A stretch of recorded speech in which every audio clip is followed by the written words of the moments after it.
What is up, y'all? It's your boy Aniki coming at you with an MHA Chapter review for Chapter 341. We're going to get right into it. The story of how we all became heroes, part -1. Now, one of the things that we had talked about in a lot of the Church Information episodes and just talking about how these last couple of chapters have been is that the hero side is way too confident. Their plan is overly simplistic, and it kind of just seems like this is more of the same. Like, we'll coordinate an attack at multiple areas and that'll separate them, or we'll coordinate an attack at multiple areas and we'll take them all out. It's like the same thing from the Borg. It's the same thing from Hideout Raid. It's like they've got one play in this book, and the only thing that really changes is who they put on the field. And with them already being like understaffed, most of us knew, like, if anything, the villains faction has recruited essentially, thousands of more criminals, people who were dissatisfied with malcontents with society already were incentivized to act out during this time period. Just a smorgasbord of negative conditions for the heroes and their, lack of advantages. And it kind of seems like, even though they know they don't have the upper hand, it's almost like they trust their firepower to still be better and higher than these villains, when it's kind of been proven that a lot of the villains are on par with the average hero, even some of those ones who would have stayed. Because not everybody is staying because of their power level, but also because of their own confidence and, their heart, ultimately. That's why somebody like Death Arms, who was capable of leading one of the raid teams and being considered a point man for one of the operations, still stepped down because he didn't have that heart. So we got both sides here. We're going into the heroes have not been in a good position if you've just been looking at the story and with the way they've been losing people. So in general, we kind of need the villains to kind of start showing us why it's kind of like not in their favor to be doing this, and they shouldn't have this much confidence. And to a certain degree, it's starting to make even more sense that, like, part of the reason why it's felt like these other chapters have had a lighter tone is to specifically contrast the hope and optimism that the hero side is having going into this, whereas the villains are reflecting a darker tone, a colder tone, as if the grim reality of what is the actuality of the circumstances of the world around them is being reflected through the villain side of this story of how we all became heroes parts. So we're going to get into that with, we start to see how Toga's house has been. We're finally seeing her go back home. And kind of just getting a playback of her childhood, hearing the things about how, her family looked at her as somebody that they wanted to fix, but they just couldn't. One of the things that's kind of been discussed is when you look at Kimiko's age chart, it's like once she got her quirk, her family started interacting with her a lot less. You can see that because she didn't move out until she was like 16, 17. So the fact that they stopped tracking her growth once she hit age 3 does seem to indicate that once she got her quirk, the people weren't invested. A lot of detail put into these backgrounds, by the way, specifically for all the graffiti from the killer, the You'll Pay, tic-tac-toe games, drawing feces, just letting us know just how much people dislike the Toga family and how they genuinely did become the target. It's kind of something that you could consider being a foreshadowed or set up from My Villain Academia, when we talked about how Destro's mother was killed by a mob simply for being the mother of him, ultimately. And that's part of what spurred him to action and become such a quirk liberation radicalist. Or a radical quirk liberationist. So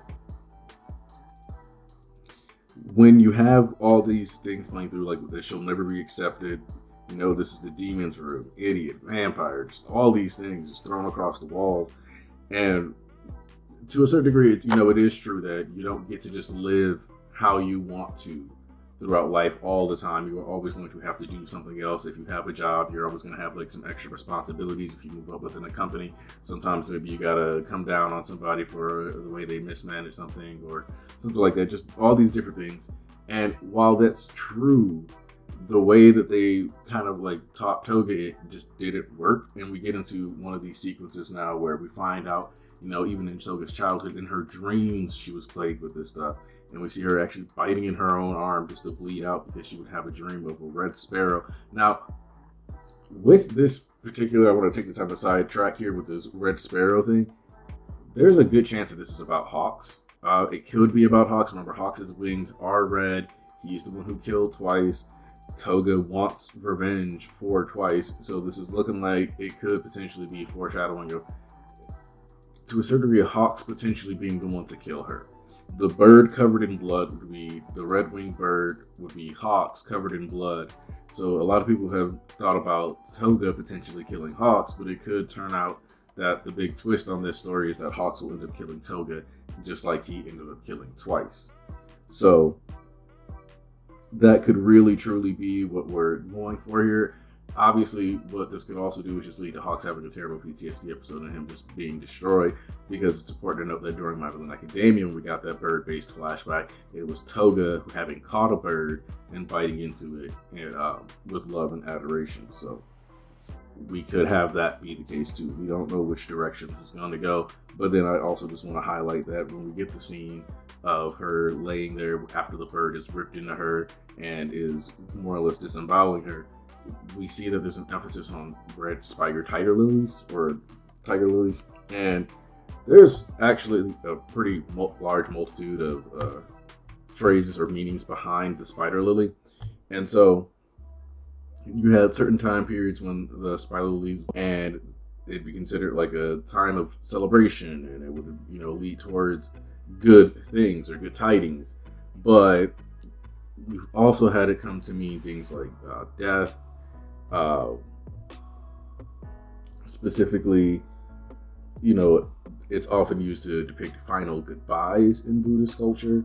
So when you think about it, especially when we get what happens later on in the chapter as we transition down, and while the conversation that Dabi and Toga have about Twice's blood, if you think about it, the final goodbye, if she's capable of making a proper, turning herself into Twice, and then making a copy of Twice based off the physical measurements that she has, that has Twice, like, but with Jin actually in mind, would she be able to create a duplicate of Twice with a healthy physical body?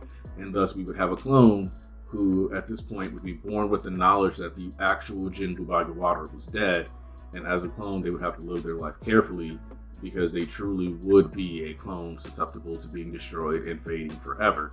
And that could be the way we reintegrate Twice into the story, and ultimately have him, the final goodbye that we have foreshadowed with these tiger lilies or whatever, be that clone having, with full knowledge that he's already dead, and that when he's gone, there isn't another Jin Bubagawara sitting around there to save the day and replace him, but fully accepts his death and doing something, whether it's to save Toga or to save someone else, or to just save in general random members of the League, or to stop something going wrong. Either way, I think this is a possible setup for a plot where we get that final goodbye, and that's what these flowers symbolize, where we get Toga and Twice getting those final real meaningful interactions, Twice getting a proper goodbye to the League, acknowledging them as his family, getting to properly apologize for the guilt and, that he bears with him, and kind of going forward there. Then you can also note that there's also the attachment to tiger lilies being planted, or spider lilies. I don't know why I keep saying tiger lilies. Spider lilies being planted and on graves, and they would become red because they sucked up people's blood, was the superstition. So there's there's a multitude of interpretations that you can get off of this artistic value for this particular scene. So it's kind of hard to know for sure which, or potentially all of these things that Horikoshi was going for by choosing these flowers, and it could just be mostly to line up with that blood-sucking aesthetic. Just want to throw out some of these possibilities here. Now, centering back on what Dabi said after he comes in, he acknowledges that effectively what Toga is doing is saying a goodbye, which is the other reason why this final goodbye is important, is because she comes home and she's more or less accepting 100% and acknowledging, because we see that smile on her face when we zoom in and it says "threw it all away." So it seems as if we're acknowledging Toga finally making complete peace with the fact that she left her family behind, seeing the way that she was so scorned by people around, and knowing that she made the right choice going to her found family in the League of Villains. With Dabi talking to her, making sure she's okay. And it's kind of interesting because I've seen some people speculate that maybe Hawks will introduce the recording of Dabi saying he doesn't care about the League. But one of the things that's important to note here is that when Dabi burns down the Toga family estate, he addresses Toga by her name for once and tells her that he wants her to smile. and that they need to be happy going forward because she mentions how they could get caught. But so it could be seen as this actually nurturing, like almost brother sister moment. But then you also have the fact that when you have the twice blood plan factored in and him taking the time to go do it, there's always going to get to be this question, which I kind of love with the writing of Dabi, is whether or not he truly does care, or if he puts on a front for them, or if he's putting on a front for his opponents, because making him seem like he's uncaring makes him seem less vulnerable. And even though it's his emotionality, his connectiveness that drives up his power the most. It could be one of those things that Dabi himself consciously tries to avoid because his flames get more powerful with more attachment. So the more attached he is to people, the more likely he is to burn himself out before he's, it's time or the moment that he's chosen. Because it kind of does give the vibe of an accepted death in this chapter too. When he's talking about what we have to be ready for and what we're going through when we think about the way his power impacts him. Now, then we get to the super spooky horror Akira section of the chapter where we get a cutaway to all this noise. Now, I just want to point out that the area where All For One is hanging out, I cannot tell, and I'm going to double check with the Forest Training Camp arc, but it looks eerily similar to the area that the Pussycats had them training in. Now, of course, this could just be a case of it's just, how Horikoshi likes to draw random backgrounds, or more or less like it's just basically like recycling a background, but not exactly. Just similar enough designs, like using those concepts. So it doesn't have to be the Pussycats Dominion where he's at. But considering that's an area that would have been leaked to him, it's a very large area with like a lot of confidentiality. And most importantly, people wouldn't be in that area because, let's be real, like you guys probably aren't staying in your individual bases out in the boonies and the mountains more or less, but you're going to be moved into the cities and the areas where people are being kept and protected. So that base of operations would be not accessible to them right now, because we even see that Coda is at UA. So the idea, and that could be part of why we got to see Coda, is to let us know that the Pussycats Dominion has been left unchecked, and that's where All For One of them are now. So, but getting into that though, we see that a giant flesh amalgamation pops up down this tunnel that Spinner is going to walk down. And we see, when you zoom in close to it, that all the flesh is a bunch of arms and hands and fingers sticking out with nails growing on them. And then it sloshes and gets slurped back into his body as like Shigaraki gets control. And you can see that where his fingers used to be are little nubs growing. And it could be argued that these are not new nubs, but with the especially bulbous nature of his hand and the fact that he did have a metal guard on that hand before this, and that metal permanent attachment seems to be completely gone after getting burned off and all this other stuff, and there's not the supplement. It very much would seem likely also that any nub that he potentially had would have been completely incinerated while the metal thing melted it away.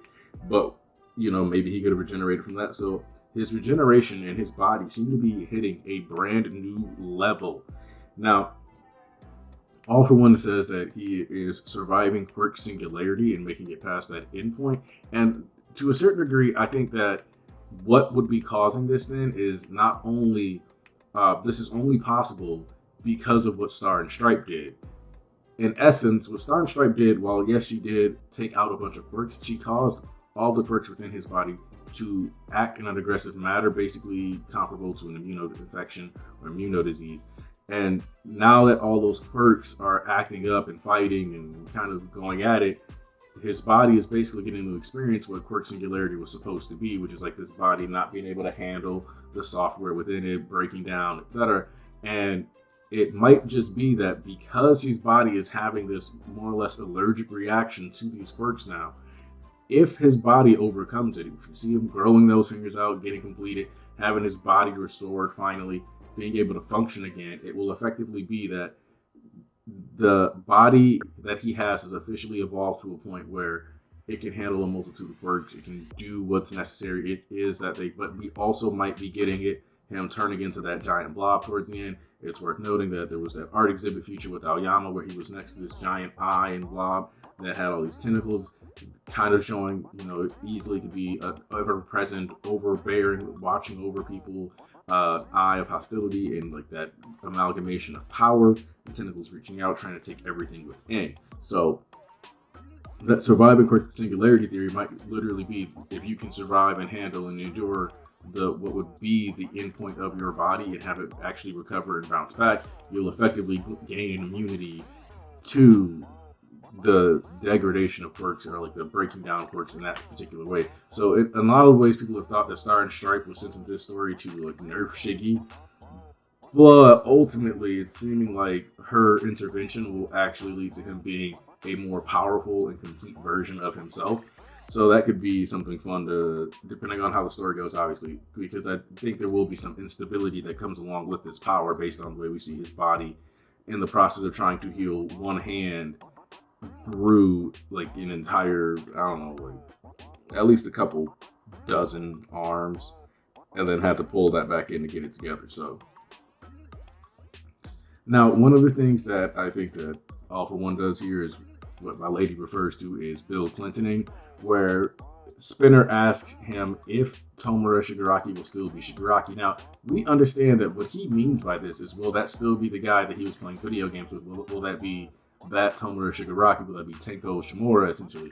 And the trick here is that both All For One and Tenko's names, according to whether Spinner knows it or not, based on, you know, the I adopted you aspect of this, is Shigaraki. So of course he will be Shigaraki because I am Shigaraki and he will be me. He's named after me, so he is going to be Shigaraki. But that doesn't actually mean he'll be what Spinner thought he want, or like who Spinner wants him to be. And I kind of think that with the way Spinner's been set up from the jump of the Star and Stripe arc, we had him looking at All For One kind of with contempt, not really seeming to buy what All For One is pitching here, even if he is going to be able to bear witness to the fact that he does actually have this like social capital now. He doesn't see All For One as somebody who is trustworthy.